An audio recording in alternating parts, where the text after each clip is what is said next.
Ngayong araw nga mga pangga ay gagala tayo kasama ang pamilya ko sa isang lugar na tahimik pero siguradong mag-i-enjoy tayo at makapag-banding kasama sila. Gagala nga tayo ngayong araw na to mga pangga pero this time pamilya ko yung kasama ko. Matagal-tagal na din kasi na hindi tayo nakapag-banding sa kanila. Kaya ngayon sa gala natin, susulitin talaga natin nakasama sila. Mag-stop over nga muna kami dito sa boundary ng Davao Oriental mga pangga para makapag-picture taking. At sa hindi inaasahan, meron din pala tayong mga followers dito na nagpa-picture sa atin. O ikaw, na follower natin na nanonood ngayon sa video natin, tagasan ka nga? O picture mo.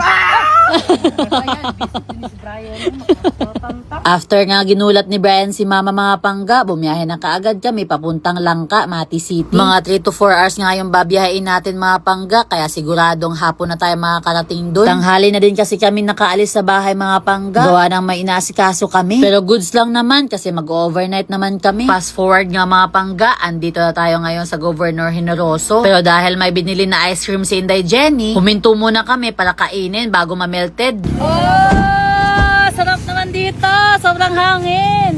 May parcel ka dito, May! May parcel ka! Parcel! Akala ko talaga may parcel tayo kaya hinahabol tayo ni Sir. Kaya pala tayo hinahabol kasi hingi siya ng sticker sa atin. At ayan na nga, kumakain na kami dito sa gilid lang ng kalsada na may view na dagat ng ice cream. Ice cream! Let's eat! Pagkatapos nga natin kumain ng ice cream mga pangga, may mga huminto na mga follower natin na gustong magpa-picture sa atin at humingi ng sticker. After nga natin kumain ng ice cream mga pangga, bumiyahe kaagad tayo. Pagkatapos ng ilang minuto na biyahe, dumating na kaagad tayo dito sa pag-overnightan natin. Pagdating natin, humanap kaagad tayo ng pwesto kung saan pwede tayo makapaglatag ng tent at saka owning. The best talaga to si Abante kasi kahit saan tayo mapadpad o kahit sobrang dami natin sa gala natin, walang problema kasi kahit saan tayo maglatag, pwede. Habang nagsiset up tayo ng tent mga pangga, meron akong share sa inyo. Alam nyo ba nung inikot namin ang buong Pilipinas ng 50 days, halos pinagtulugan namin dun ay sa gilid lang ng kalsada. O diba, Abante ta permit talaga si Abante. Wala talagang pinipili na lugar yan si Abante. Basta komportable tayo. Kaya sa mga walang bilib ka Abante, ekis kayo uy! At ito na nga, yung setup natin ka Abante. Gabi, napaka-pogi talaga. Habang siniset up nga natin si Abante mga pangga, yung ganap pala sa mga kasama natin, si Inday at saka si Denver, nagsugba